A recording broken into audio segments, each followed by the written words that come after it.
Hello, hello, hello, and welcome to the Jolly Heretic. You will see that our friend Lipton Matthews is in Malteser mode at the moment, and we can only see his head. Maybe we will see more of him as the show progresses. I don't know. And with me today, we also have our good friend Momus Najmi. So, hello, multiracial group of friends. Hello, hello, hello, and welcome to the Jolly Heretic. We are, of course, online public house meets on Mondays at 7 p.m. UK time, 2 p.m. New York, where we discuss space science and research stuff going on in the news and whatever from a kind of a psychological and curmudgeonly and based perspective. So cheers, everybody. Cheers, Paul, or Lord Peter Wyfront, as he's now known. That's a good point. Peter of Wyfront. Of Wyfront. Oh, Lord Peter of Wyfront. You need to let that guy breathe. You need to let it breathe. Do you know what's really annoying? There's a village in my neck of the woods that's spelt in Welsh Yfron. It just misses the T. Oh, that's a shame. So it'd be Yfron.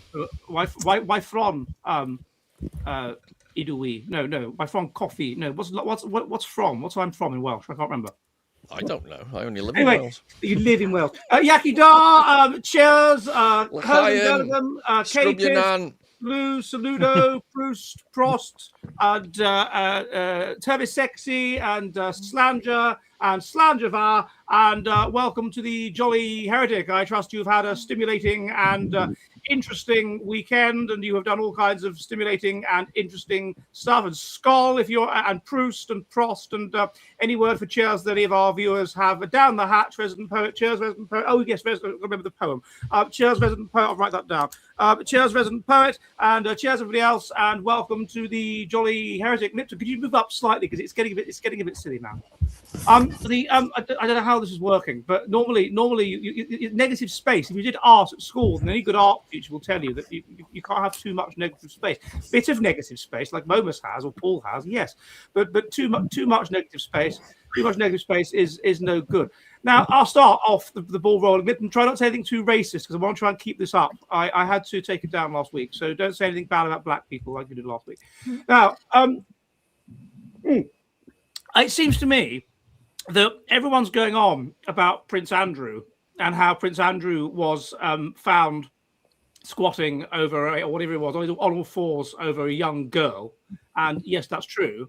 But surely even more bizarre or even more world-shaking is Lord Peter of Wyfront and related revelations that basically we owe an apology to our schizophrenic, our schizoid, rightoid friends, and that there is essentially a massive interlocking network of interrelated people, all of whom are degenerate in various ways, and know a degenerate guy who is of the old tribe, and he's basically central to world events to the extent that when Peter Mandelson was in government, he was getting loads and loads of squids from him and saying, I can help you, lobby on your behalf and make the world better for you because we're degenerate friends. I think this is Sabbatian Frankism. I mean, this really is the world ruled by, this is loopy, and no one's commenting on it. And Lipton, without causing any trouble, I'll start with you. How did you react to this? Well, I was following Peter from a different perspective. So I'm familiar with his career and track record of engaging in what some would consider to be quite shady deals. So I was following it from that perspective as somebody who should be working for the British people, but at the same time, he is also an associate with individuals who might not have the best interest of the British people at heart. Secondly, Jeffrey Epstein story is not a story that I've been following for a while, but recently it has become quite interesting because of certain revelations, which I cannot repeat on the show. So did you see that email with Jeffrey Epstein? It was about his friend called Gene and the Black Congressional Caucus in America. No, I didn't. No. Maybe you can repeat it, but in a way that uses code. Yes, so apparently... The code is Canadian. Yeah, Canadian, yes. So apparently, Jeffrey said the black guy, Gene, who works for him for several decades, told him that if he had been in the situation where he had to communicate with the black American politicians, he would have said The N word. Well, the Gene guy used the N word to describe the black politicians in America. Okay, well, And in the same way as that kind of Chris Rock guy does. yes, Gene, yes. Black people, yeah, I see. And then the one I thought was interesting was that he said that I saw Madonna on the Jew Larry King show talking about Kabbalah, Hollywood's types, especially Gentiles, trying to get on the Jew identity bandwagon. This is the Jew way to make money, and made a fortune in the past 10 years selling short shipping futures and let the goyim deal in the real world. I mean, so he has a racial hierarchy of which his ethnic group are at the top. Yes, I mean, yes. that's clear.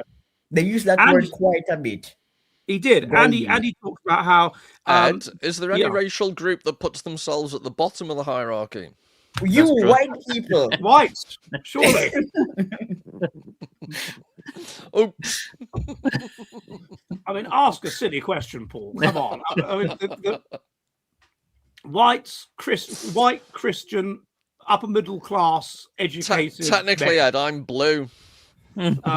Well, are you? Yes. Well, like in the same way that Prince Harry got blue because he's got cold in the. No, he's a ginger. I'm whiter than Nosferatu's bum. So I constitute blue. Oh, I see, like a blue steak. Yeah, but I don't. Uncooked. I don't. It's Sabbatian. It is Sabbatian frankism. It is the idea that we've had. There was a book I got years ago called something like The Vice of Kings, by someone called Jason Hawley, and he basically argued that an interconnected group of paedophiles rules the world, and he presented, frankly, not very good evidence for this. But now we have it clear. We have an actual convicted nonce who is the central node in a network of high-powered people who've all got to know each other through this nonce. And you've got people wanting to be in it, wanting to get to know him because he can introduce you to people. You know, he's the guy, this nonce of a certain that you go to if you want to get to know other high-powered people. I mean, it is the schizoid's wet dream. Momus, what were your thoughts?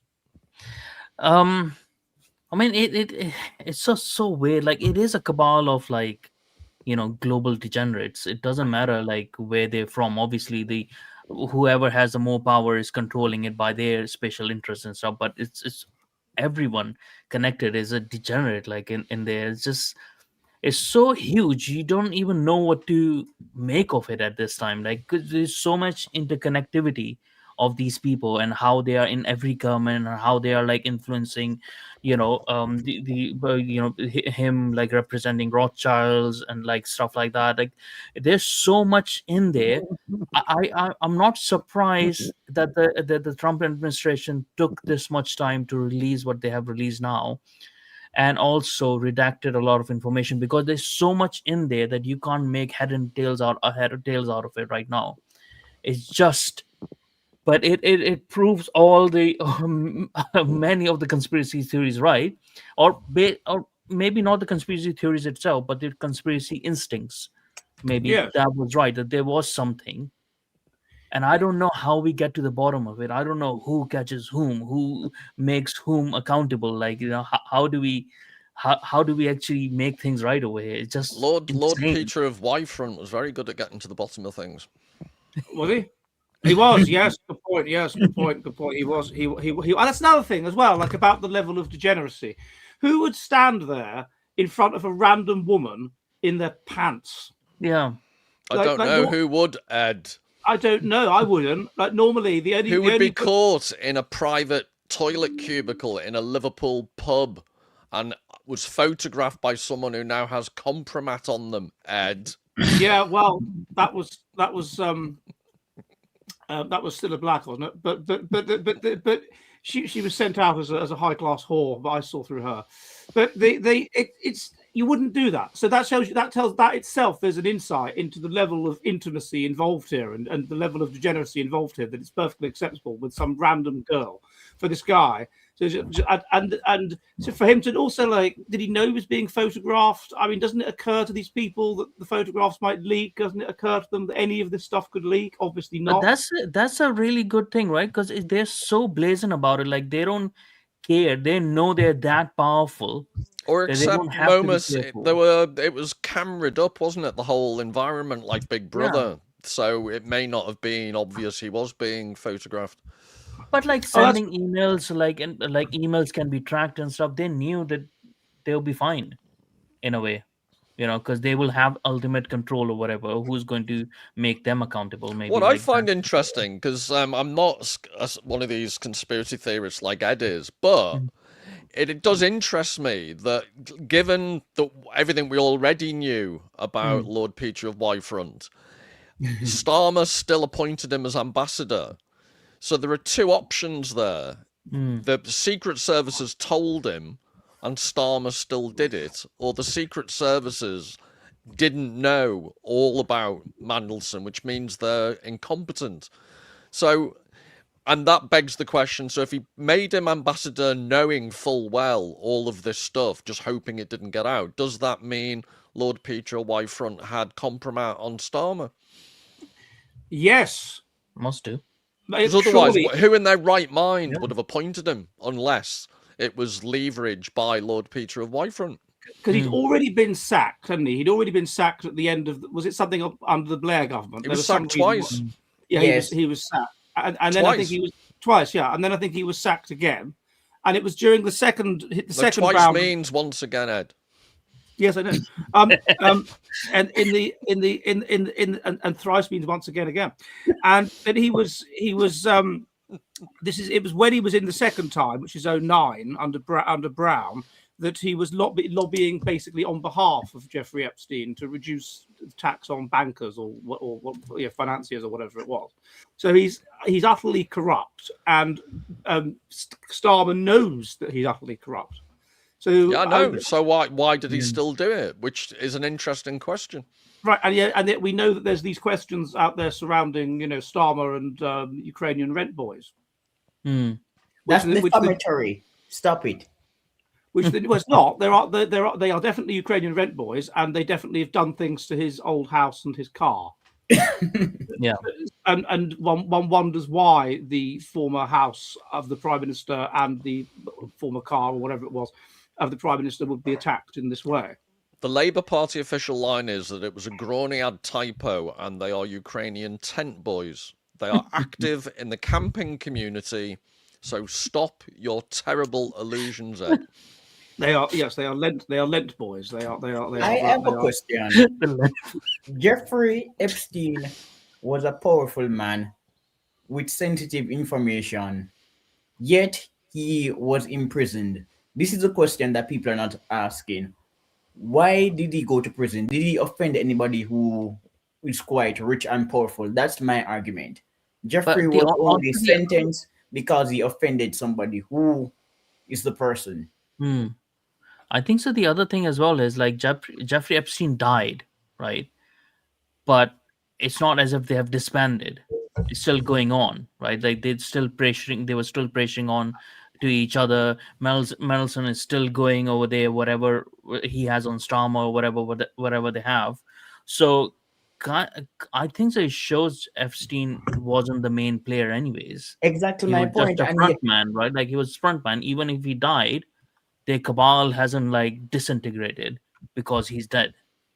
Yeah, but don't you think whatever everyone's getting going on. excited about the notion of a cabal? Did anyone in their right mind ever think that real power in the world was always by democratically elected governments? You don't have to be a conspiracy theory to know that a lot of democracy is just window dressing for the real power structures. That's not conspiracy theory. That's common sense. It's obvious. That's common sense, and that's basic sort of Machiavellian fox and lion. Moscow. Well, just to give you one very quick example, Liz Truss might have been an idiot, but she was not allowed to do what she democratically wanted to do and lasted 40 days. If the money markets, for example, don't want you in power, you'll soon be removed. That's not conspiracy, that's factual. No, that's factual. And also you get people that are popular with the voters and people like them and whatever, and so you put them up as leader, but they're not capable of actually doing the actual leadership behind the scenes stuff, and so you'll get these kinds of people that are in office and not in power, and that's quite common, that they delegate, like Hitler delegated everything to people that weren't quite as lazy as him, to the people that didn't get up at 3 o'clock in the afternoon after watching films all night and whatever, to actual people that got things done, like Borman. And those people were the people that were really in charge, So and then there's also the inertial aspect of it. So the civil service is 1 part Machiavellian and 10 parts incompetent, lazy, and inbred. So the civil service will stop you doing anything you want just through sheer incompetence, or ideologically, dogmatically driven drivel that they subscribe to, like DEI. Yeah, they're the new Sir Humphreys, except Sir Humphrey was a conservative that wanted to keep the ship of state sailing and whatever, whereas these people want to completely sink the ship of state and subvert it because of their own insane woke ideas. So they're not. We shouldn't be surprised that there's the power behind the throne, the real power behind the throne, not just the Quakers, which you will discover later this month when my book comes out, but also these kinds of people. And I presume that there is some sort of Epstein figure at the moment that has taken his place. And they've learned their lesson, and now it's be in touch completely by telephone, or even that's not infallible. But don't write everything down. They've learned their lesson. But Ed, it's not that schematic. There are networks of powerful people. You don't have to have someone living under a Mount Vesuvius stroking a white cat. This is just how things are. But I think people are getting overexcited because they happen to see behind the curtain for a little bit. Yes, I like that comparison behind the curtain. The kayfabe in wrestling terms, in wrestling jargon, kayfabe is that there's goodies and there's baddies, and there's the force of good and there's the force of bad, and they hate each other, and it goes on throughout, SummerSlam, Royal Survivor Series, Royal Rumble, and WrestleMania, and then it's a new season and it's a new series of antagonisms and so forth. But what this implies is that these are people who are Democrats and people that are Republicans. These are people that are conservative and people that are liberal. I mean, this is like Peter Mandelson, but then also Donald Trump. This is all kinds of people. And Prince Andrew, and they're all in with this guy, this wealthy power broker who gets them sex, or whatever he gets them, with young desirable girls, including Russians who, although they're not going to be compromised, are they? No, we should just trust them. Yeah, there's the Bill Gates, and apparently he managed to have sex with a Russian prostitute and get an STD and then give it to his wife, and then he had to come up with a way of putting antibiotics or something in her coffee so she wouldn't know she had an STD, but she could take it. Like that, it's amazing. How do you know that? That's what I've read that somewhere in the email. He read that. He gets Viz delivered every month, and he read it in Viz. It wasn't in Viz. No, but the Noam Chomsky thing that was debunked, Lipton. So they had a point where they were saying that Noam Chomsky behind the scenes really believed in race science or whatever, and actually that's not true. He didn't say that. He just said that the guy just talked about race science, and he said, "Oh, thank you for inviting us for dinner. It was very, very nice." But I don't see how. And as for Prince Andrew, it's now so bad that I wonder how. What you were saying earlier, he's formerly known as Prince. Oh, sorry. Yes, the Andrew Mountbatten Windsor. He's now known as Signal. He's just a sign. But I can't understand this. It's this in terms of vetting. You're talking about I think it does come across more as incompetence. You think they would vet somebody like that's going to marry into the royal family. As I understand it, Fergie's father was like he failed his exams at Eton. He was so thick. And name me a royal. I think Prince Charles is supposed to be an intellectual, giggle, and he had the world's best education. And I think he got something like a C and a D at A level. Even you, Ed, did better than that at A level. Yeah, 3 A's, yeah. But as you, as we've discussed before, but and I didn't go to a posh school. Yeah, but you did them when A levels were given away with Rice Krispies packets. I didn't go to a posh school. I went to grammar school, so scrub your nan. Grammar school's a posh school. Grammar isn't. You would have had like intellectual capital from your peers. Whereas I went with Scroats to a school in West Derby and had to share. I sat next to someone from Tochi. I don't know what that means. That Oh. Talk bit- stuff. Ed. Oh, Let me, yeah, I went- Ed, my turn to speak. Yes, Lipton. Paul is really smart. See? No, seriously, Paul is a really high IQ. And Ed Yeah. can't recognize that. So what does that Yeah, say no, about seriously, Ed? Paul is really Yeah. smart. No, I whenever agree with we're, Lipton. Paul is so good at poking holes into serious arguments. It's unbelievable. He's really bright. Let's try to find an email between Epstein and Paul then. Found No, anyone. I was just about to say that the world, in truth, is really led by the jolly heretic. That is, there is certainly some truth in that, but Yes, unfortunately, I can't be that influential because I'm not, as far as I know, I'm not in the Epstein files, and unlike JF Gary Epi, who's been on this show a number of times, Yeah. I've been on his show. You know, I've not been funded or whatever by Epstein. Ed, before I forget, did you remember that comment Lord Peter of Whitefront made quite a while ago about we are incredibly relaxed about the filthy rich?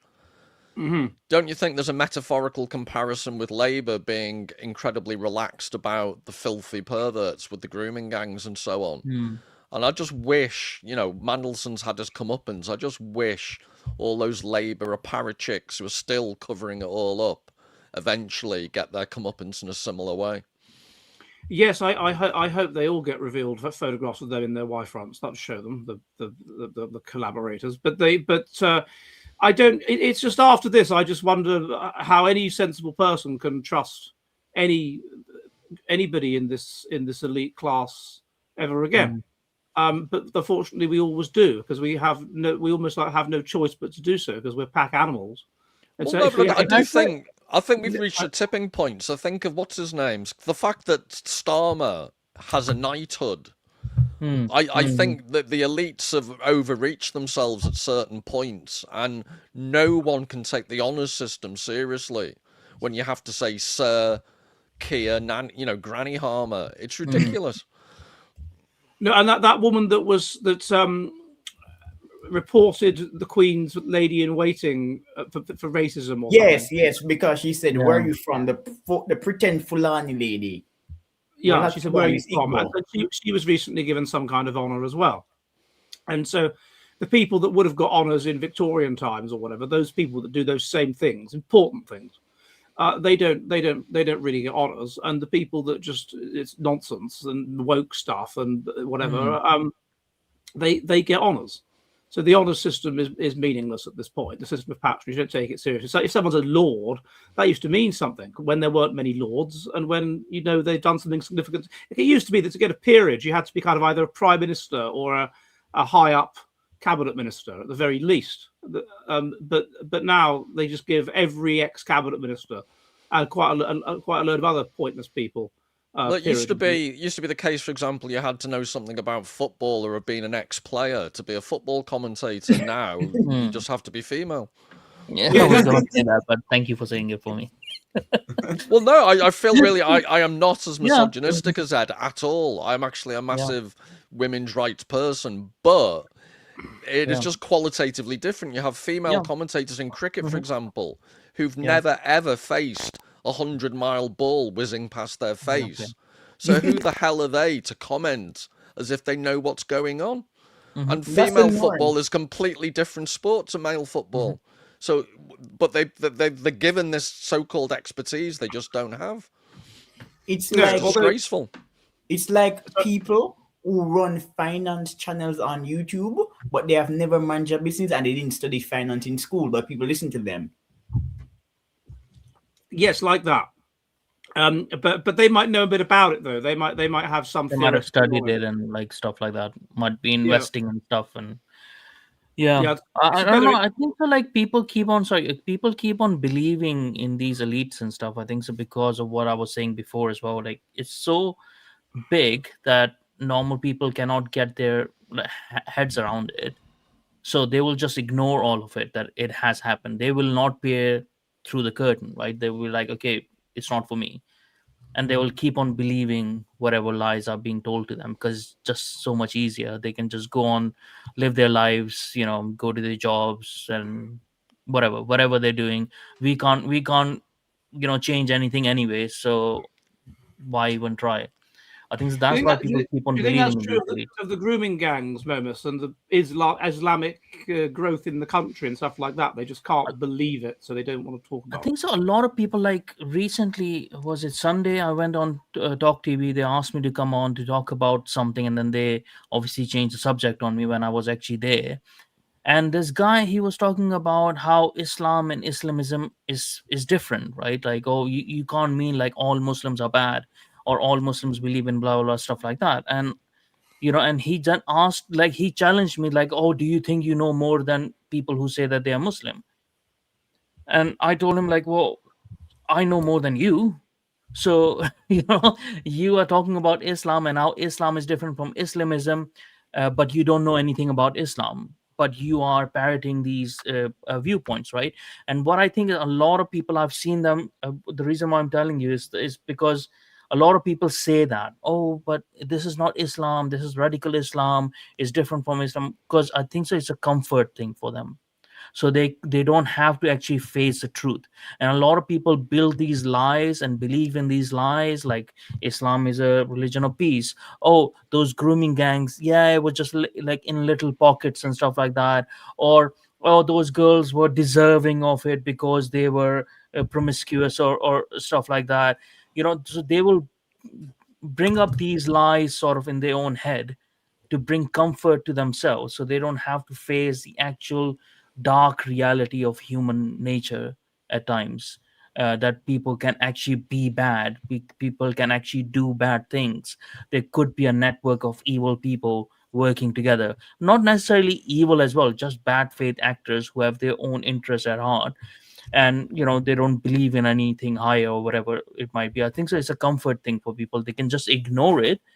Most people don't even know what's going on in the news. Most people won't even know about these Epstein files at all. Because majority of the people are not on Twitter, they're not on social media, and they would be completely. If I go to work tomorrow, I can bet there won't be a single person who knows what's going on. Not a single person would be queued on to any Are of they, this. are they subscribers to this channel? No, it. You need to absolutely get not. They're not even subscribers to my channel, so you need to get them subscribed to all our channels, yeah. Momus, and we would know I more. want to keep my job, so Okay, rather. and you and that is that's a normie job, isn't it? You're not like the Yeah, no, undercover spy in a grooming gang no, or no, something. no, no. Um, Yeah. but They Interestingly, offered when me I the was Epstein job, but I said I need more money. So Lipton. Interestingly, when I was in London a week ago, I attended an event at the Prosperity Institute, and the panelists, they destroyed the multiculturalism argument. There was a Labour peer on the panel. He's Jewish, and he basically said that we ought to retire multiculturalism because it is deterring social capital. And there was a Muslim woman on the panel. She's an attorney, Leila. She's the UK reforms. She wants to be the next mayor of London, and she bashed the grooming gang scandal and the elites, and she said the girls were raped because they were white. It was quite interesting that so many people, especially the members of the audience who are elite themselves, were not into the multiculturalism nonsense.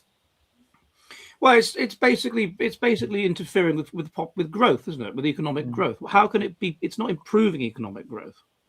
Surely, in order to have growth, isn't a part of it. You have to have cooperation and Yes, to have social trust. capital, Like trust. everybody, yeah, but even with just trust, like a basic thing. The reason why Jews and Quakers were so big in banking is because they were small little groups, tight knit little groups where you could trust each other. Every Quaker could trust every other Quaker to pay their debts. Every Jew could trust every other Jew, and they were funneled into it because they were discriminated against and weren't allowed to go into the professions. But so that's why Jews and Quakers became big in banking, because there was high social trust, high social capital. So if you take that away, if nobody can trust anybody else, how can you take a loan out? How can you offer credit? How can you do anything if you can't trust anybody else? and then nothing works. So we need Well, I trust. think, Ed, you've profoundly misunderstood the way the UK economy works these days. Because what tends to happen is I have 100% What's happening with your mic? trust. What's up with it? It's Like, making a kind of crackly noise. From Say my something. mic. Yes. Yeah. It's like you're on some other planet. Yeah. That was it. Just time travel somewhere else. You're Now he's on turned mute. off. So, Now he's turned off the mic. And yeah, you can't hear you because you turned the mic off. Yeah, you can't hear Can you. you hear that? Yeah, that's Yeah, better. yeah, Yeah, now good. Yes. Right. No, you've fundamentally misunderstood how the UK economy works. It does work on a 100% trust basis. For example, I have 100% trust that every penny of the tax I don't pay anymore would go to welfare benefits and undeserving people. So there's a new system being built up that is inherently predictable, runs like clockwork, as long as nobody does an honest day's work. Well, yes, I suppose so. But to raise the level and be serious, you do need No, I'm social. being partly serious. Oh yeah, you can trust things are messed up, whatever. But you for things like I was in Saffron Walden to have nice things like they have everyone goes onto the Saffron Walden town green and plants their own daffodils at this time of year, and they spring up, next month or whatever. April, and it looks nice, and everyone just invests, and everyone assumes nobody else will sponge off the system, and then you get nice daffodils. Even something as tiny as that relies on high social trust. So, and we can't have high social trust if we have completely separate, split communities. If you have small numbers of foreigners, then they could integrate and whatever. But they will need to. They will need to integrate if they're a small have number. to. Of They foreigners, have to. I was amazed by, even when there weren't many of them, they would still refuse. Like, oh, you can't. My daughter can't go swimming. Yeah. Well, all the other daughters. Well, this particular kind of immigrants, isn't it? Like, and people just don't want to say it. It's like, oh no, it's not Islam, but it is in Islam, right? They will always be separate because their ummah is separate, their religion is separate.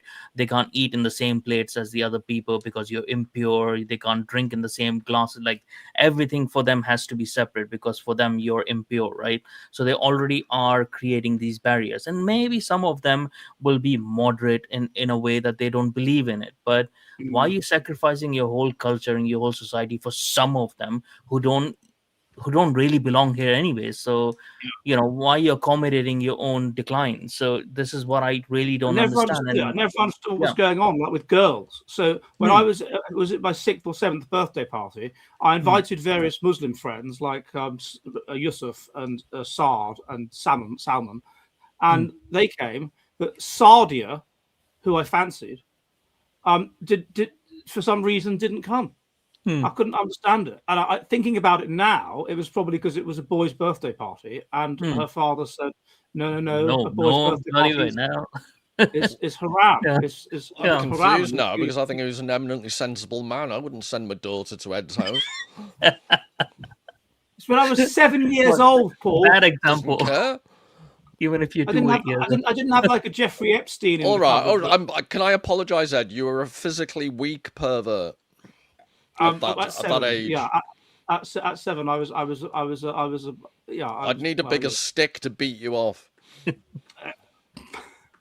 Yeah, if it was that old joke, if your dad was a butcher, would you eat his meat? But there's someone about beating you off. I just caught a falling lamp with my foot because I've got the reactions of a mongoose.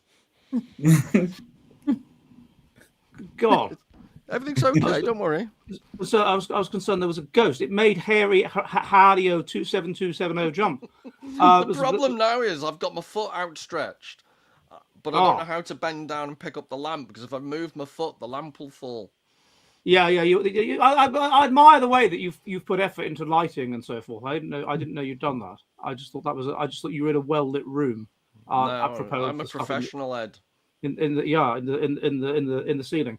I'm not as professional as Lipton with his piano in the background. He's got an automatic sinkhole that he keeps disappearing into. Lipton, later after the intermission in the middle, can you go and play that piano? That'd be really, really cool to watch you go there and play that grand piano that you seem to have over there. Just a little bit, just a little tune, merrily we roll along or something like that. But no, I think that's just true, Momus. They don't. They don't want.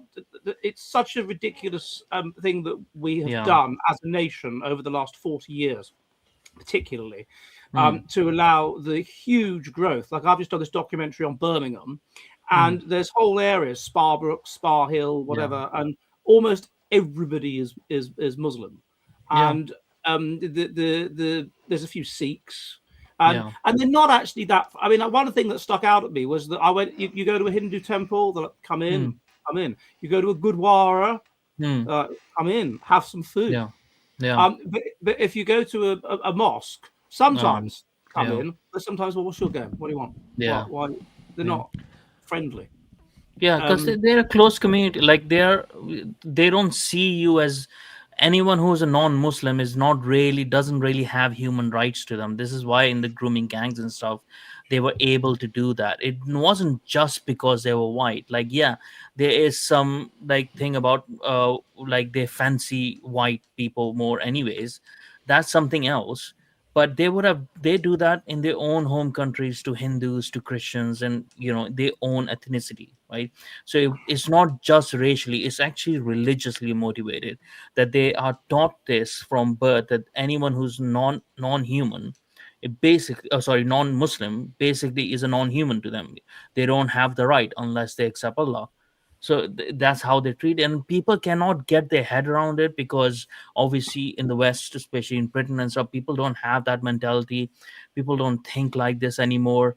So they just can't relate to that sort of mentality. So they just prefer not to accept it. They prefer, no matter how many times I will tell them, look, this is in the Quran, this is what's happened, this is what Muhammad has done, this is how they think, this is how they think behind the closed doors. You have no idea how a normal even a moderate Muslim is actually racist towards white people behind closed doors within Britain and stuff like that. They would just not believe it, because And it's too hard. Why is that the case? Is it because British people are naive, or is it because they're just simply stupid? And I use a second adjective because I've read a number of books on this topic. There's this writer called Ephraim Karsh. He's an expert, not somewhat of an expert. He's an expert. He wrote a book, The Islamic Empires. We have tons and tons of data on Muslims and the correlation between the Muslim percentage of the population and the propensity for genocide. So what's the problem with the British people?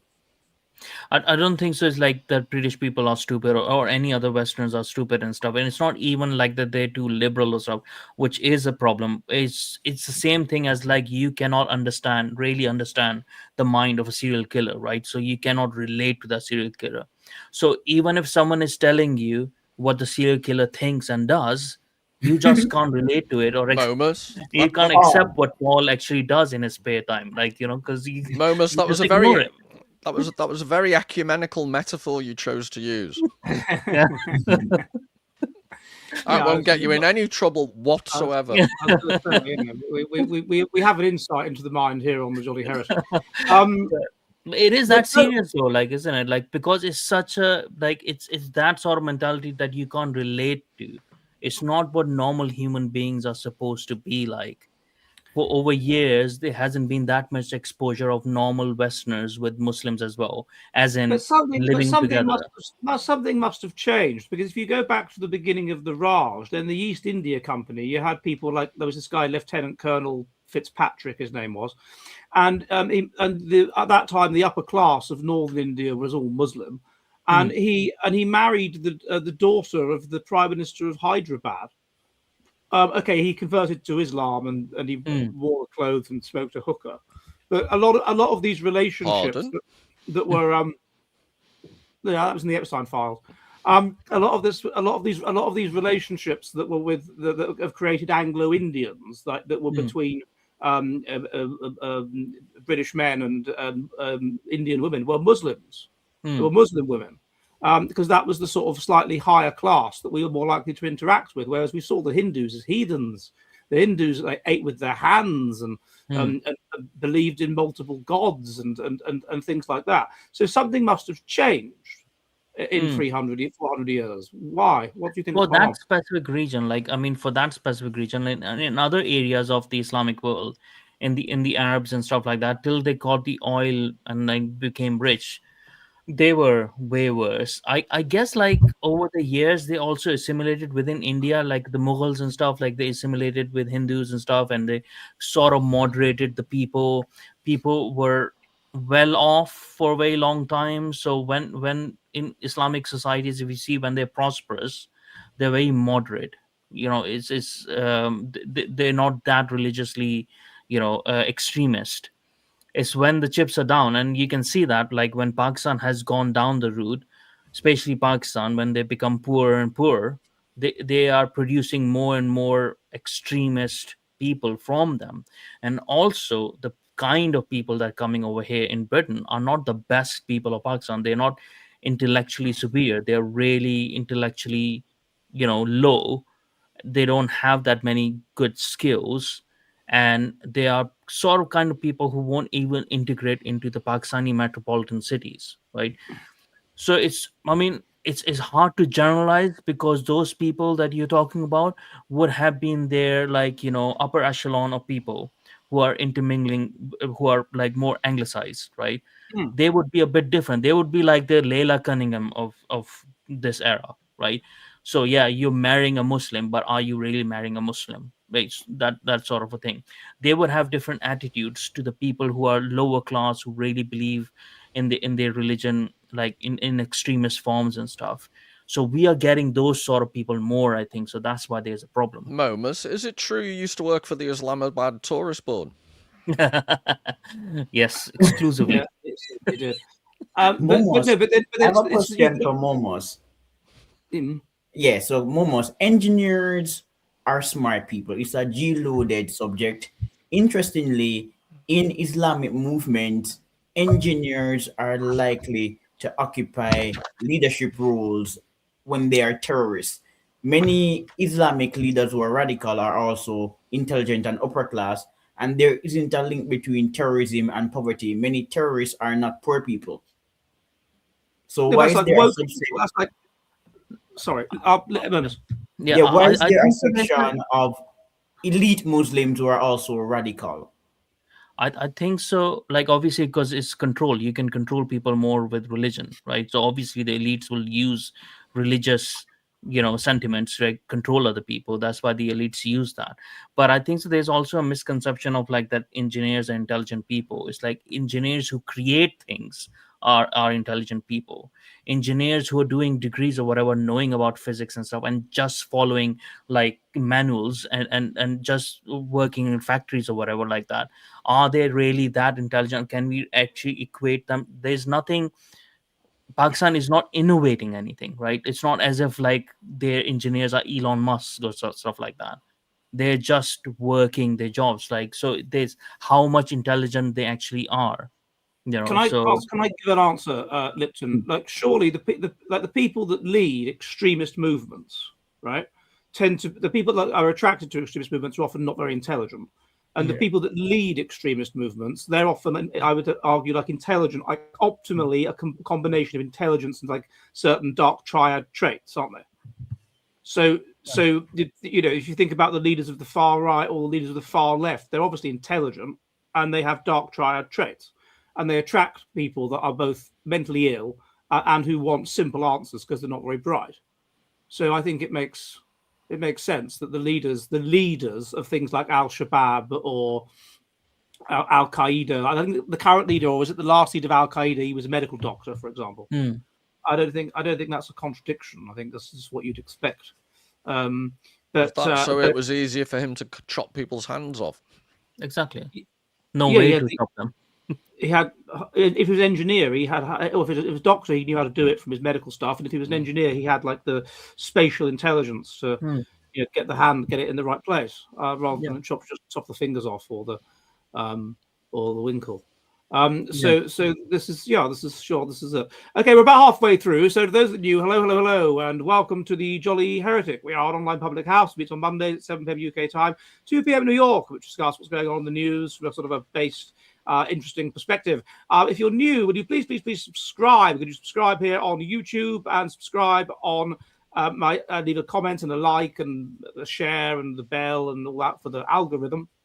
And could you subscribe on my Substack? That's jollyheretic.com, where I put all the most base research I can't put on YouTube, where I put in-person interviews, vlogs, movies I make. I've just made one on Birmingham, by the way. And where, if you like what I do, you can support the cost of a pint of beer a month. Next to me, it's counterintuitive because I'm pointing the wrong way. We have Lord Peter of Y-Front. He is also known as Dr. Paul Taylor, and he has a very interesting channel called Readers of the Lost Art, where I'm supposed to go and talk about Genesis at some point, but I haven't done so yet. So do go and subscribe. Could I do a quick plug, Ed? Yeah. 2 quick issues. One is I'm just about to reach 6,000 subscribers if I can get a few more. And given the type of serious stuff I do, I'm quite happy with that. But secondly, I've started the world's slowest Proust book club. I've got a friend, Stuart, who's very funny, actually. So it's a light-hearted. Every couple of weeks, we look at Proust. And we've had 2 hour-and-a-half sessions, and we've got to page 12. So if you really want to live in the fast lane, join the Proust book club. Okay, the Proust Book Club chaps. So that's the problem with French people. Whenever they want to remember anything, they have to eat a Madeleine cake, and it makes them very, very fat. So that's why they have to smoke to keep the appetite down. So subscribe over there on Readers of the Lost Art. Then below, we have Lipton Matthews, and he has a very interesting channel. And so it's just called Lipton Matthews, and he gets lots of interesting people that he can interview that I can't, because he has black privilege, so which is a concept that he coined, and I almost got into trouble. I did get into trouble for mentioning in a pub in Swindon once. The barmaid declared that what I said was offensive, as did a number of the strippers at the pub. So there we go. So subscribe to Lipton Matthews, and then next to me and down, sort of the diagonal. Yeah, there we go. We have Momus Najmi, and he has a very interesting channel called World of Momus. So go and subscribe there. He hasn't had me on yet. I don't know why. Yeah, I haven't actually. Oh, we should do something. Do something on Islam. I just realized that. I want to talk about the abolitionist movement. Do you? I seem to recall that over the years I've known you, Lipton, you're quite interested in that, and we'll do that when I've finished. Yes. Which you've interrupted again. Now, where was I? We have a resident poet here at the Jolly Heretic Public House, Mr. Quinn, and he has a very interesting poem which I'm clicking on now on my WhatsApp. There we go. Once more, it's goodbye to our Mandy. He'll regret all the times he was randy. To aiding a nonce, there's no good response, and Starmer's in need of a brandy. Thank you very much, Mr. Quinn. And if you enjoyed Mr. Quinn's poetry, which you should, then please do go and subscribe to his channel. I don't know what it's called, Mr. Quinn or something. That's what he called Resident Poet Jolly Heretic. And also he has a book of Jolly Heretic poetry, which you will find available on the old Amazon. So go and subscribe there. Now, before we move on, Ed, before you do move on, can I just ask, or can I commend Resident Poet? I was convinced the rhyme would involve the phrase handy. And he didn't. No, and I think he did that deliberately because he's a true artist. Yeah, he thought that he would say handy, and and your expectations were not met, and from that humor that made it better art. That made it even better. That made it funnier. Your expectations were subverted. Yes. So now, Handy Pandy. Yes, Handy Pandy. Yes, very, very, very good, Jonathan Shadow. We have Brandy. Yes, there are many rhymes for Mandy. Yes, Brandy, Handy, Sandy, Candy. There's a brilliant mockumentary on. If you go on YouTube and look for Sandy Passage. Oh. It's not illegal. It's a very, very funny, about a 45-minute film. mock documentary, Sandy Passage. Speaking of that, I was with my dad in a garage in about 1991, and there was a Pirelli calendar, and there was a naked picture of Naomi Campbell, but from the back, and she had sandal over her arse. But anyway, now if we move on to the How do you know it was Naomi Campbell? And it was Naomi Campbell, definitely. How do you know? If you couldn't say her It face, said it was. just recognised her backside with sand on I it. did as a 10-year-old boy. Yeah. This makes perfect sense, Ed. This is a really realistic story. Very believable. There was only one famous black model at the time. It was definitely Naomi Campbell. No, she probably had a bum substitute. No, she couldn't do that. She did. The models don't have bum substitutes. They do. Although, for some reason, it was weird. You know, in what's that thing called, the Wicker Man? The Swedish girl that plays Willow in that, a Brit. What's her name? Brett something or other.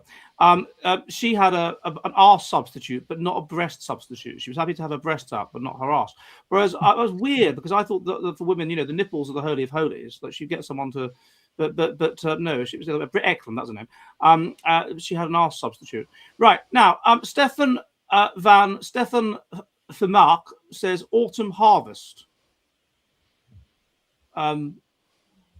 Thank you very much, sir. I don't know what that means. It's definitely winter here in northern Finland, but it may be autumn somewhere else in the world. I think it's unlikely. But thank you, sir. Yeah, how would that work? I don't. Yes. Well, it's about like in Australia or something. No, that'd be winter. No, that'd be summer. The seasons have to be diametrically opposed because we don't live on a cube, do we? We live on a sphere. Right.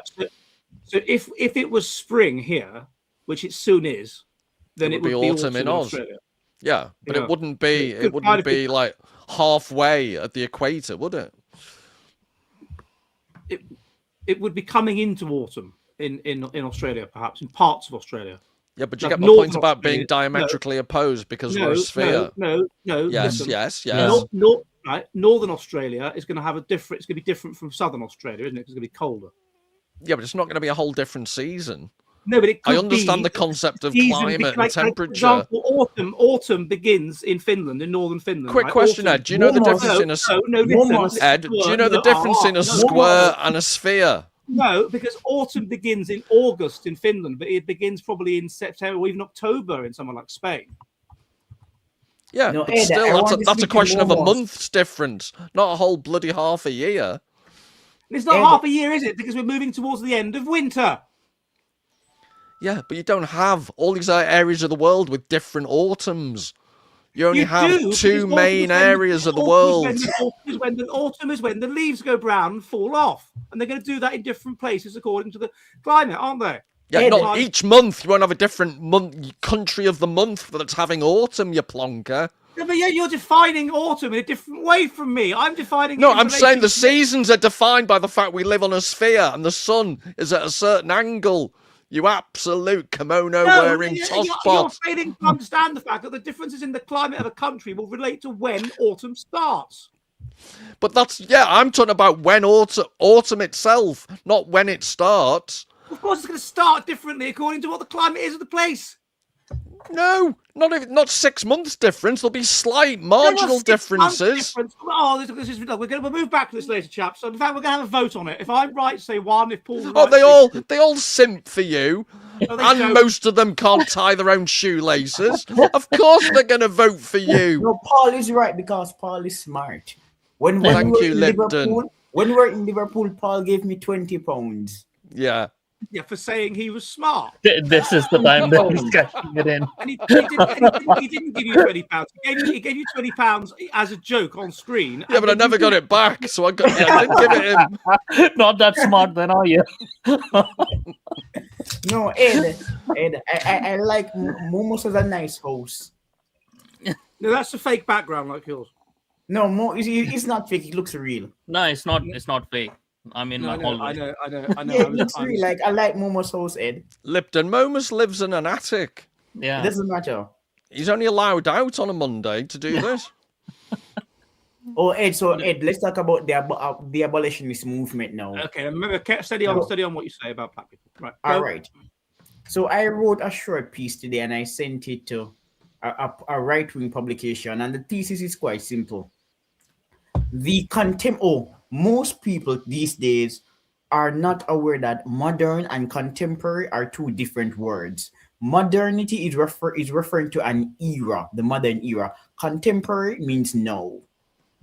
A lot of people don't know the difference, but contemporary liberals are following the tradition of the radical abolitionists. The radical abolitionists were basically terrorists like John Brown. They had no interest in the amelioration of slavery. They envisioned utopia, and if you did not support them as based on their own viewpoints, they hated you. You were berated and othered. And modern contemporary liberals are like the radical abolitionists. Some of them were good, but many of them were not good. Like William Wilberforce. William Wilberforce did not really care about poor people in England or the tax or how the tax system affected poor people or cold workers or anything like that. I remember reading an article about him hounding to death some bookshop owner or something that sold what he regarded as a blasphemous book or something along these lines. And he absolutely hounded him into destruction and literal death. So no, he didn't actually care about poor people or black people. Like the liberals of today, they cared more about the out group. So many of those white abolitionists were invested in the plight of slaves in the Caribbean, but they did not care about their fellow white people in the UK.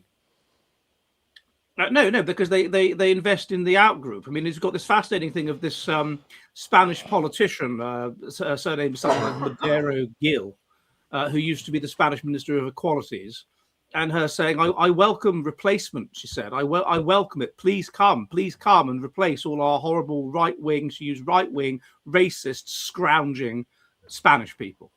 That's what she said, which is interesting because she's obviously talking about Spanish people that are on the dole. Did she include the phrase fish nicking? No, but that's a very good point. They do that. But it's anyway, also why they don't do very well at the Olympics. Look, we have a Spanish barmaid. Moments, did you know that? All their able-bodied men and women are too busy stealing British fish. And then they use the fish in the Olympics, and there's only a certain limited amount of sports that fish are good at, like swimming. But they're not very good at things like gymnastics or high jump or shot put, anything like that. They can't throw things with their gills. Because those trout, they have to go upstream. They jump in the air. They don't get very far, do they? No, they don't get very far. There's flying fish. They're not very good. It's not good to have fish in the Olympics unless, as I said, it is swimming, in which case they're brilliant. But not very good at diving, though, because often they're not very good at that. But anyway, look, we get back to the serious topic. Yes, this is the case. And so you have the same attitude among the left in our own country with regard to the grooming gangs, don't you? Which is that they are, if we move back to that they are probably quite high in disgust, particularly if they're women. Women are high in disgust and in sanctity. This is your personal experience. They're please trying to be serious. Just remember, keep on the topic. What would Richard say? They're high in Ed.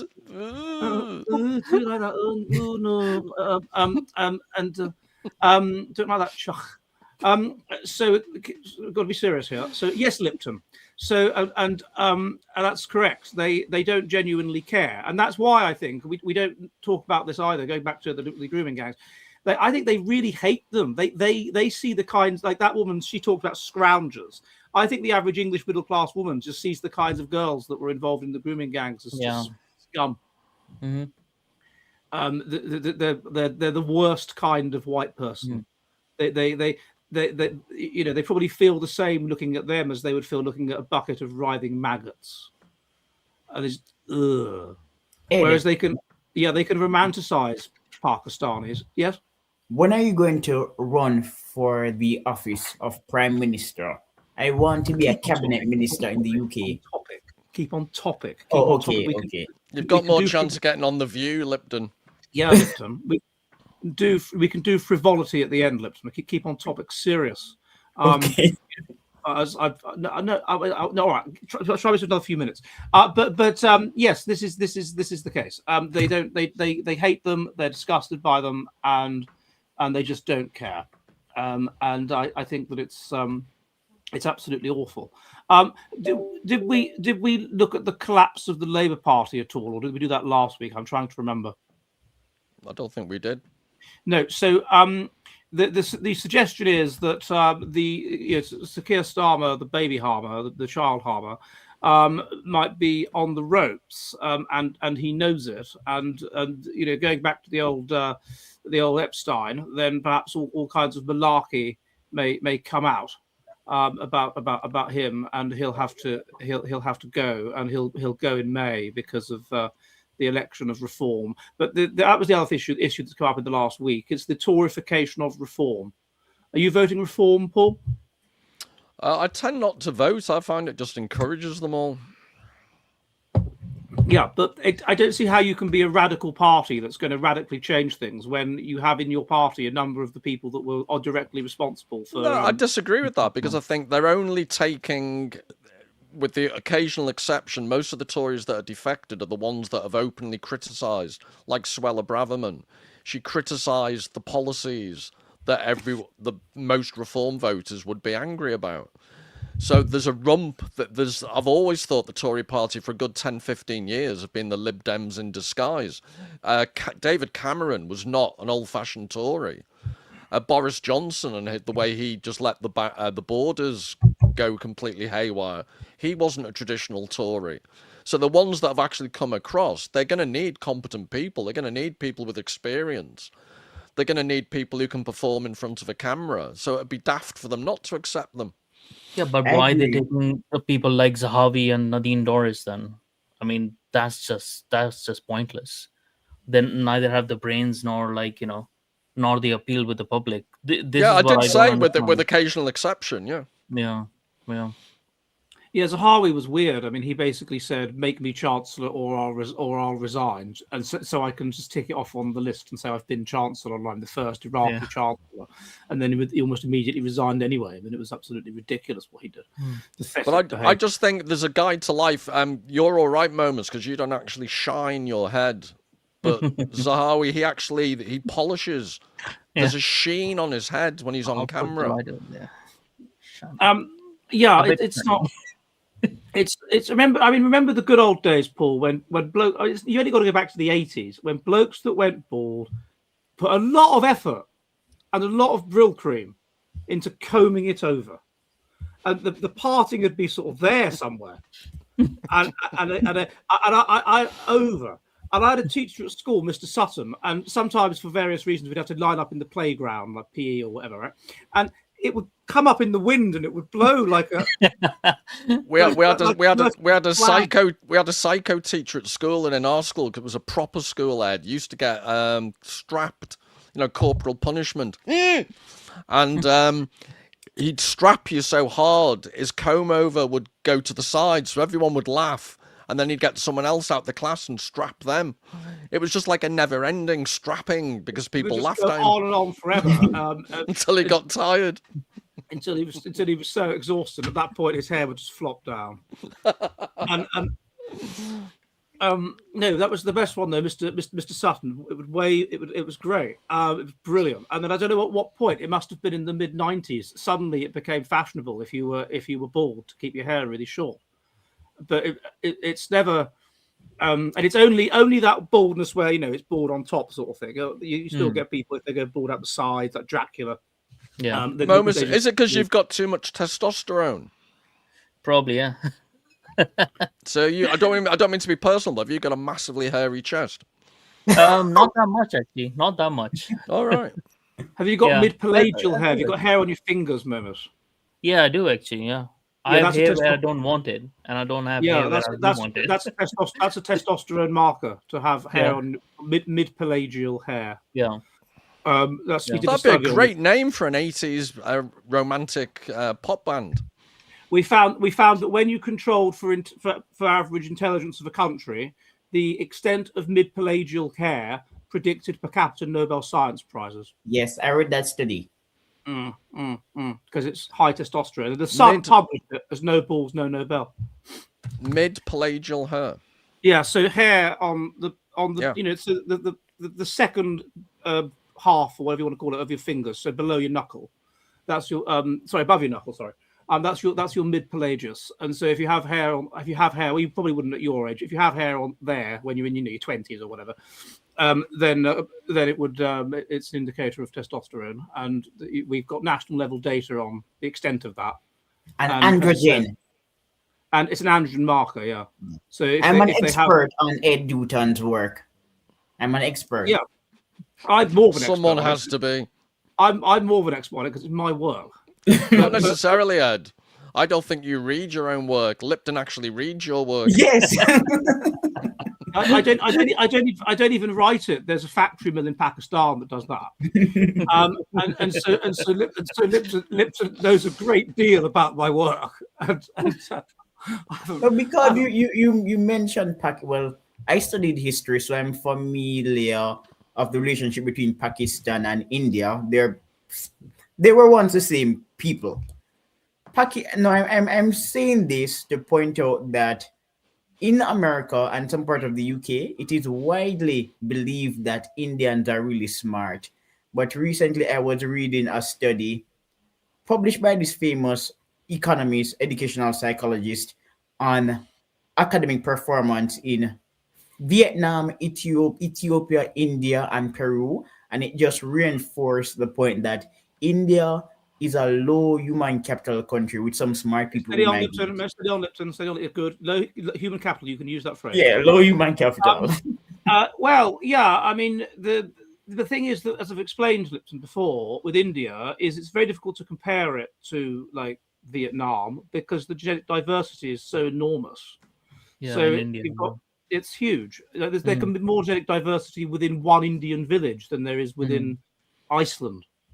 Because of the caste system operating over thousands of years, and so you end up with this huge canalization.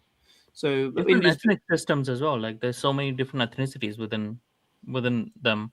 Yeah, like thousands. Yeah. Is it caste, Ed, or caste? It's caste. It's a caste system. You've got loads of different ethnicities. Firstly, secondly, you've got the caste. Only the upper class caste. Say it that way. It's not the caste system. It's not like a casket of beer. And beer, by the way, is very expensive in India. Alcohol is heavily taxed, and you can only get it from like one state shop. So it's like Scandinavia in that sense. But so you've got the caste system, and then you've got different ethnicities, and then you've got the north-south divide. The south is much richer than the north, and 'twas always thus. Yeah, exactly. Well, that's not actually true because in a lot of countries it's the north that's poor, like Spain. And then so you can't really compare. It's not like comparing it to Jamaica, Lipton. I mean, Jamaica has a human capital of and they're all pretty similar. They're all Jamaicans, whereas India, they're all from. You've got ethnic groups, you've got unscheduled castes, you've got tribes that aren't even Hindu. What's an unscheduled caste? Are they the ones that don't turn up on time? The outcasts, the ones that aren't in the caste. Oh, right. The Harridans. Just like they're not perpetually late. No. And then you've got the tribes. So, like the Kurgi, for example, in southern India, then they're not recognised as Hindu, and they eat beef and stuff. So there's all kinds of diversity going on in India that nobody knows about. There's all kinds of diversity in Islam that nobody knows about. They just go, "Oh, Muslims, they're bad." And there's all kinds of diversity. There's all kinds of diversity in Liverpool. Everyone goes, "Oh, Liverpudlians are bad." No, there's different kinds of Liverpudlians. There's Liverpudlians from some steal hubcaps, some steal other things. There's huge diversity. there's West Derby. There's Notty Ash. There's Walton. There's Tochi. There's Crocky. There's all kinds of different Liverpudlians. So you can't check your bigotry there. But anyway, Lipton, you were saying about the William Wilberforce being a bastard. Yeah, so William. I think you find it's pronounced writer, bastard. Dr. Foote. His name was Dr. Jess Foote. So he wrote a book defending the planters, and in that book, he argues that William Wilberforce expended his energies lobbying for slaves in the West Indies when white working class people were suffering in England. He didn't care about their plight or how those workers were treated, but he spent quite a bit of time talking about slaves in the Caribbean, even when slavery was being ameliorated. Exactly, and think how terrible life was in the Industrial Revolution for white people in places like Liverpool and Manchester. They had rickets. Ed, sorry to interrupt, Ed. Have you seen in the comments one of your followers has basically had a fit? Has he? What's he done? Look, America first, Jesus is God. Jesus. So hang on. So we were trolled a few weeks ago because that Hope Not Hate chap was a nonce.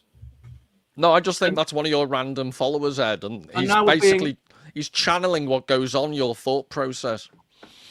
No, because what I'm thinking about is this new brilliant data set that I've got hold of, where I can test whether But that's what you think you're thinking of, but your actual brain waves show that that's what you're actually thinking. Just loads of flags. Well, no, what I'm actually thinking is Momus has quite a large head, and therefore is he autistic? That was literally just what I thought.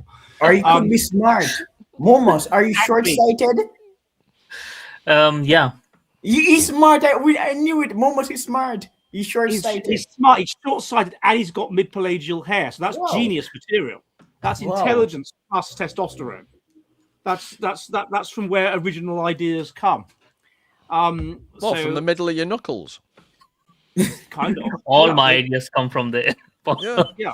Moses' hairy knuckles give him all his originality. He's like Nietzsche, but he philosophizes with a fist rather than a hammer. So the ear, don't most of us have like hair right here on this side of our finger? No, East Asian people don't. A lot of white people don't.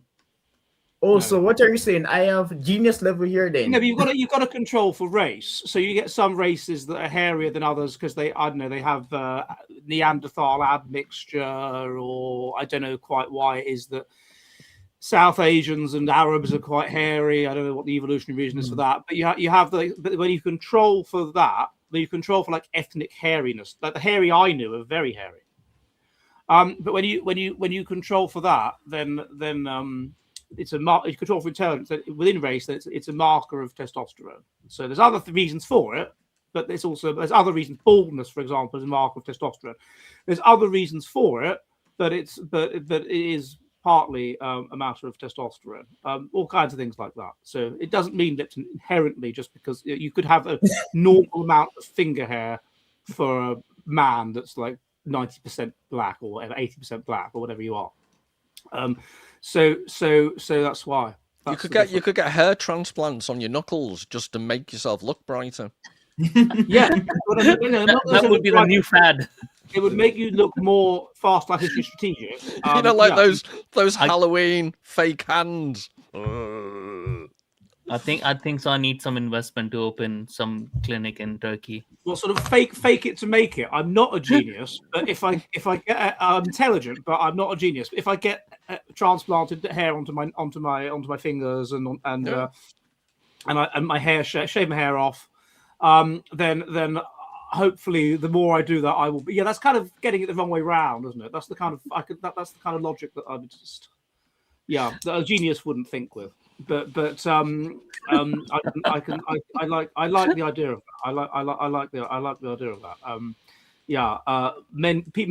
Men with beards are successful. I'm going to grow a beard, rather than the qualities that cause you to already have a beard. I don't know. Do hairy taints count? Says Seamus Payne. No, it's taint length. So again, if you wanted to indicate that you were high testosterone, you would have your taint stretched so that you had a long taint. Isn't that just giving birth? Well, if that were the case, that's interesting. Then women would be higher in genius when giving birth. Just because they'd have higher testosterone, if you're correct, wouldn't they? Because their taints would stretch. You're going to whisper to me, Lipton. I have something to say to you, Paul. Paul, Ed, close your cover your ears, Ed. You can't hear this one. Okay. Please do. So, Paul, guess what? There are racial differences in being short-sighted. That's very interesting, Lipton. Are they in the direction that I would expect? Yes, exactly. Jews have I a see. have a high rate of short-sightedness. Is that because the brain is bigger and the eye is part of the brain, and the Yeah, eye I sort think of that's what bulges out? Edward Miller said. Edward Miller, he has a theory to explain it. Yes. Yeah, it was published. I don't remember the exact idea, but he was saying that it's related to the brain. So it means that their brain is more connected, it functions more effectively, but just to do with the brain. If you're short-sighted, Short-sightedness. doesn't that mean your eyes are more convex? It's more related to your earlier point about the brain. That's what Edward Miller said. I didn't read Yeah, all but of his wouldn't paper. I mean that the brain, the eye, right, is part of the brain, isn't it? Which Yes. is why they say the eye is the window to the soul, that sort of thing. Yeah.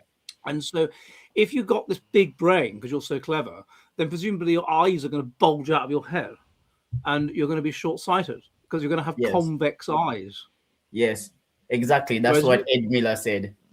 Yeah. Would it be, Ed, would it be quicker just to get a perineal elongation rather than read a load of books? I could have been wasting my time for the past 40 years.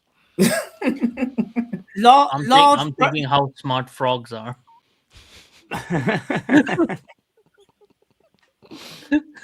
I think the French are very smart, Momus, racist.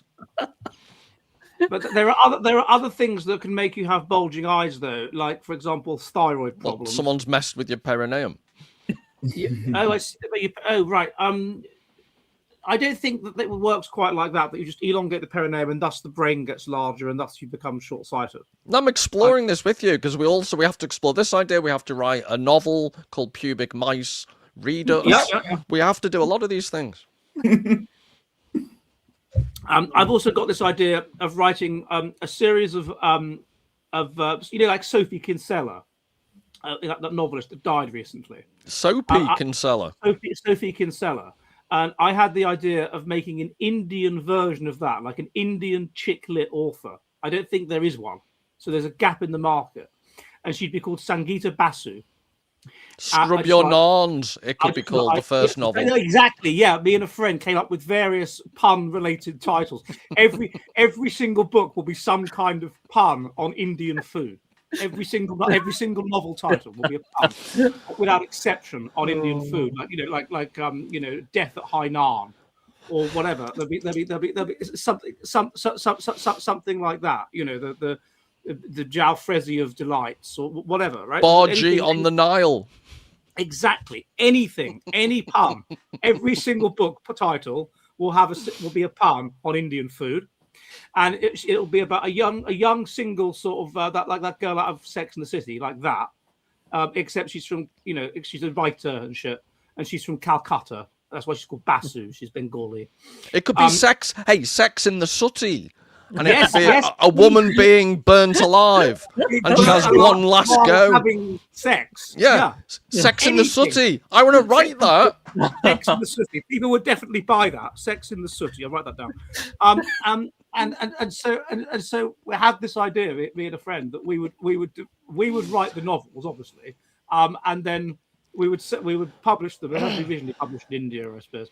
But by Sangeeta Basu, who then she could be like, we could use AI. She could be like Amelia. She would be this fake, very hot Indian, and she'd be a bit conservative, so she'd wear a sari, but in a sexy way. So that thing they wear where they put it on their neck, that backwards scarf, that would be like low down, like that. And she'd have a little, but she'd be a bit modern. So she'd do that, but she'd have like shortish hair and whatever. But she'd probably have a cigarette. And we had this. I think as long as I can get the novels written, maybe AI can write the novels for me. I think Sangeeta Basu is the way forward. There is no Indian chick lit writer. It doesn't exist as a thing. And there's all these modern Indian girls that are all going to McDonald's in New Delhi and eating vegetarian hamburgers because that's the cool place to hang out in New Delhi. Ed, And yeah, was Shakespeare black? no, I don't think so. According to No. this new writer, Shakespeare was a black woman and a Jewish black woman. A Jewish Of course. black woman, so an Ethiopian Jew. I don't know. Of course it was. Well, that's the only way she could be black and be a Jew. She was Shakespeare was a Ethiopian. Jewish black woman. I don't know. I mean, there was a guy at Aberdeen University just before I went there that in the Celtic department that published some paper arguing that some medieval manuscript that was obviously written by a medieval monk in Welsh was written by a woman. That was the argument of his paper, and he came up with these very unlikely arguments as to why it would be written by a woman. But it obviously wasn't written by a woman because all of these medieval manuscripts that were written in Welsh were written by monks. So, and it's notoriously difficult for a woman to become a monk. So he was wrong. He was just talking. It's just a, Maybe like, that manuscript didn't. Maybe that manuscript didn't make that much sense. That's why he thought so. Perhaps that's true. Yes, it was very emotional. He thought exactly. It was all about kittens and desire for babies, and he thought this is weird. It's so different from the other manuscripts. It must have been written by a woman, and it was, and it was peer reviewed and it was published. But I don't know. Did you read about it, Lipton? Because I just thought to myself, this is so absurd. I'm not even No, I didn't. Well, then I think they recently found a manuscript called Baby Mama.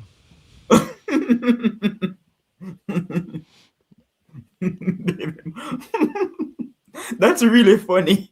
This is so funny. Ed doesn't think so, Lipton. No, I'm just trying to think of other puns for Sangeeta Basu, like "Korma dance with me." Any viewers that can think of any Indian food puns for romance novels? Does it have to be food? Well, no. Sati wasn't food, so no, I suppose not necessarily. No. So what like have you got on? You'll be sorry or sorry. Oh, you'll be sorry. Oh, that's good. That's a good one. That's a good one. I was trying to get something to rhyme with Tendulkar, but I failed. Someone wrote Pilau talk. That's good. That's good. Pilau. Oh, that's a good one. That's a good one. Pilau talk. No, that's a good one. That's good. Although, as I understand it, that in India, pilau rice is considered very low status. It's like the old rice that's going off, and so to cover up that fact, they pilau it, and then you eat it. I remember having an argument in a Pakistani restaurant, and it was Pakistani, in Durham once over this, and I said I would like whatever it was, like a madras or something with pilau rice. I said, no, you don't want pilau rice with it. No. You should have plain rice or a naan. And I said, but I want pilau rice. No, it's not. They mix sweet rice with pilau rice as well. Yeah, but different regions eat it differently. Like, you know, he was this particular restaurant I think was called Khyber Pass. So they were from like the Pakhtunkhwa area, the north area. So they don't really like pilau rice anyways. They don't eat that. So much. Khyber Passage would be a definite title. Yeah, but that's too similar to Khyber Pass, though, isn't it? So no, it may just be a bit ruder. No, we're not going for rude. This is. I'm thinking women. Yeah, but I'm now diversifying as your publication marketing expert. you need a pervy line as well. It's not all going to be about food. For the erotica lines. Yeah. I suppose we could do a different Indian author that's. I have a picture of you, Ed, in a sari gang. Like an Indian equivalent of Viz that's aimed at lads. That's aimed at Indian lads between the ages of about 16 and 35. Indian lads mag, an Indian lads mag, which we would call Khyber Passage. 50 shades of brown. Some. Or no. What was the sooty? What was the sooty one that I liked? Sex and the Sooty. Yeah, Sex and the Sooty. That would be the name of this magazine, and it would be aimed. It would be an Indian lads mag, and the tagline could be guaranteed to get you hot. Korma Sutra. Korma Sutra is a good one. That is a good one. The thing is, though, korma is a very mild curry, the kind of curry that a girl would have. It's kind of a low status curry in the world of curry. Whereas yeah, but it's chiclet. I thought it was a chiclet imprint. We've moved on from Sangeeta Basu to her male equivalent. Right. Who we haven't named yet. Let's call him Sanjay Patel. Shagaloo. That's very good. Goes Cheeseburger 632. Shagaloo. That's excellent. That's absolutely excellent. Shagaloo. That's How many people are That's the watching? best one yet. How many people are watching? 1,650. How many? 1,600. That's okay. 1,600. Is that okay? Is that okay? Poppadom preach, says Tommy. That's a very good one. We've moved off the topic slightly. So for the last Slightly. 6 minutes, I'm pretty sure Epstein liked curries as well. So still on topic. he doesn't mention it, does he? And I'm not aware that there are any Hindu or Muslim girls that have come forward and said that I've been groomed by Jeffrey Epstein. It's all white folk, as I No Russian. black men. Russian, as I understand it. But yes, getting back to it, to bookend this, I think this should be the biggest story since the Pakistani grooming gangs, which itself wasn't a big enough story. Yeah, and that's why it won't be a big story as well. Exactly. There's too many rich, important people involved for this to be a big story. In the case of the grooming gangs, it undermines essentially the religion of society. So that's no good. And in the case of this, it just undermines the notion we should trust our leaders, and no sensible leader would want to undermine that notion completely. So we just have this nonsense of them kind of blaming Prince Andrew and going on about Prince Andrew. Well, it's perfectly possible that he hasn't done that much wrong. And it's just some borderline crazy woman that's accusing him. There's this fantasist. Even if he has done a lot wrong and stuff, it is pretty clear that he is in the mastermind of anything.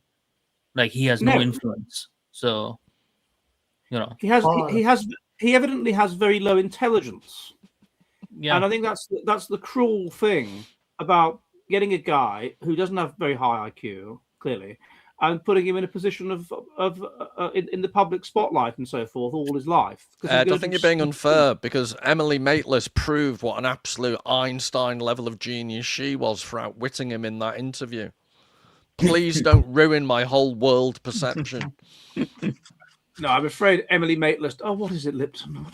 Because I wanted to say something to Paul, because we're talking about Jeffrey Epstein, Jamaica's Use the back of your hand, Lipton. Don't let Ed hear. Jamaica's age of consent is 16. It used to be lower than 16. So years ago, like in the 1940s, years ago, when it was lower than 16, my great granddad had a relationship with a girl who could have sex with him. How old was this girl, Lipton? About 15 years. Well, J. Philippe Rushton had sex with a girl that was 13. No, really? Where did you find that? I didn't know. Yeah, because at that time, the age that you could get married in whatever state of Canada this was, Western Ontario, was 14, and they had to wait till she turned 14 to get married. And at the time, she was heavily pregnant, and there are photos to prove it. All those J. Philippe Rushton. J. Philippe Rushton, the guy that wrote Race Yeah, Evolution. no. How old was he when he slept with her? Oh, he would have been like 21. Okay, my great granddad was what? Like around 29. And he was shagging at 15. No, she was older than 14, but not 16. She was 15. Yeah. Okay. Well, what is the sort of like the psychology behind, like, why do certain men are attracted to such young? Is it like such young girls? Is it a matter of control, that they have more control over them? That they would. What is it about? Yes, Ed. Why? Why do you do it, Ed? Well, let's ask Paul. Why these girls in your basement? I was in there first, Ed. Come on. I know you are. What I'm supposed to say to you is, because they're nonsense. But and that is true, I suppose. But what makes more sense, I think, probably is, that you can be if in an unstable ecology where everyone's shagging around, you can be absolutely sure these people are virgins, and therefore you're controlling them, and therefore it's definitely your children. Yeah. and they're and so you, physically weak. You can control them to do and whatever yeah, you want. they're physically other things as well. I mean, it's not just I'm not just saying this like my view. That David Buss has talked to me about this. So yeah, they're physically weak. You can control them, fine. They are definitely going to be virgins, and so there's no possibility of you essentially being cuckolded by being involved with these people because they've shagged someone else and they're pregnant. And also, very importantly, if they're that young, it's as though you see the potential in them, and they don't know their mate value. So as far, they don't understand their mate value. As far as women are evolved to be sexually attracted to older men because older age is associated in prehistory and even now to some extent with resources and so forth. That's why women go through puberty earlier so they can cop up with older men. And then, of course, if they're older, then they don't know their mate value. And by the time they realize their mate value, and they're moving towards 23, which is the sex with the time, so the optimum that you want a girl at, about 23, in terms of fertility. Then you've got them and you control them. So it would make sense that there would be variation in the population with regard to various traits that you find attractive, and some people would trade everything for youth. But is there some sort of data as well to show like the perpetrators of these men? Are they like the majority of these people, are they like themselves not good looking or don't have like the qualities that a woman would want and stuff, and that's why I don't think we've got data on them not being good looking, but we've got data on how the more unstable the ecology is, then the bigger these age gaps are. That's the first thing. And secondly, that the bigger the age gaps are, then the more kind of fast life strategic the men and women are. So the more that they're trading other qualities for just youth and beauty and that sort of thing. So you've got for dinner, Paul. Is I have. My takeaway has arrived, and also I'd quite like to leave so that I don't look to be associated with this conversation. It's too close to home, Paul, is it? It is difficult to look at this in a logical way. Well, we've got to write up anyway. So I'd like to thank Momus for coming on. So remember to subscribe to World of Momus. Thank you, Richard, and thank you, Paul. And we will see you all soon, chaps. And goodbye. Goodbye. Bye. More